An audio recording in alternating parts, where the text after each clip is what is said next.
Evet, herkese merhaba. Şimdi küre oyunu için Kaan ve Mert'le beraberiz. Bize oyunu anlatacaklar. Evet çocuklar, biraz oyundan bize bahseder misiniz? Küre oyunu nasıl bir oyun? Tabii. Küre oyunu zeka ve strateji gerektiriyor. İlk oyuna mor taşlarımız başlar. Taşlarımız da ileri, geri, çapraz, yani ileri çapraz ve geri çapraz hareket edebiliyor. Ve taş oyunu nasıl kazanıyoruz hemen size anlatıyorum. Rakibinizin taşlarınızı böyle veya böyle çapraz ve yan aldığınızda rakibinizin böyle 4 taşını aldığınızda oyunu kazanıyorsunuz. Bir size örnek olarak bir maç yapacağız. Başarılar Kaan. Evet, şimdi beraber oynuyorsunuz. Oyun esnasında bazı kuralları ya da yapılmaması gereken hataları da söyleyebilirsiniz. Tabii ki. Mesela yan, dikey ve çapraz olarak 4 taşımızı hareket edemiyoruz. Eğer bu pozisyonu dikey ve çapraz yaparsak o hamleyi geri alıp kendimize de kur hatası 1 olacak. Evet.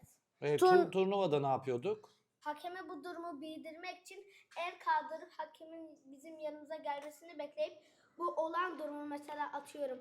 Ben yan gittim. Rakip böyle elini kaldırıp beklemeli. Evet. Bir Hakem yerden- gelecek, sonra not alacak değil mi? Evet.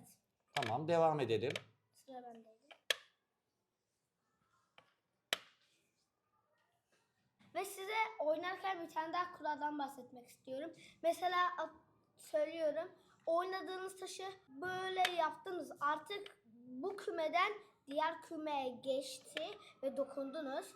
Sonra ay yanlış hamle diyemiyorsunuz. Bunu oynayamazsınız çünkü ilk buna dokundunuz. Evet. Mert'in dediği gibi de şöyle bir kuralımız da var. Mesela bu taş burada. Mesela atıyorum ben oynadım düzgünce. Mert de şöyle yaptı. Ay bir şey oldu. Bu kural hatası sayılıyor.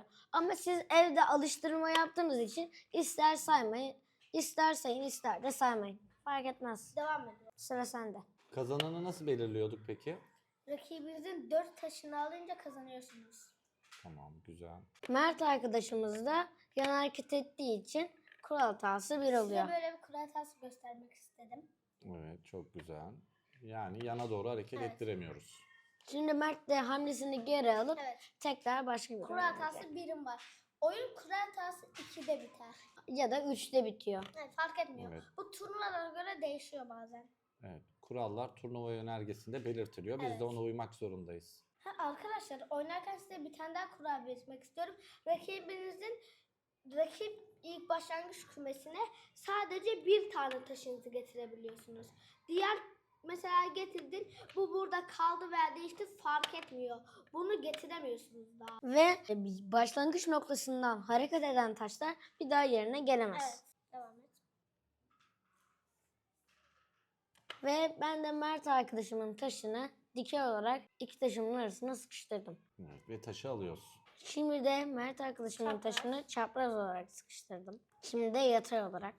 Evet, size oynarken bir tane daha kuraldan bahsedeceğim. Şimdi Kaan hani bahsetmiştim. Rakibinizin arasına taş sıkıştırdığınızda alıyorsunuz ya.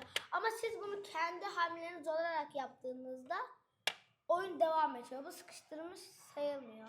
Evet, aynen Mert'in de dediği gibi. Ve gördüğünüz gibi Mert arkadaşımı da şu anlık dikey olarak sıkıştırdım. 4 Ve- taşın aldığı için o kazandı. Ve skora bakalım. Mert hiç taş alamadı. Ben ise 4 taş aldım. Evet, 4 taşını aldığında oyunu kazanmış oluyorsun. Arkadaşlar size bir bilgi de vermek istiyorum. Biz sınıf olarak turnuvalara gireceğiz. Herkes Evet. farklı bir oyun olacak. Oyunları söylüyorum. İlkokul düzeyi, ortaokula gittiğinizde başka turnuvalar olduğunda yine katılabilirsin de ilkokul düzeyi, abluka, küre, bu oyunun adı küre, pentagon, motif ve ebülikyo. Ben o oyunun adını çok iyi Tamam. söyleyemiyorum ya. Güzel.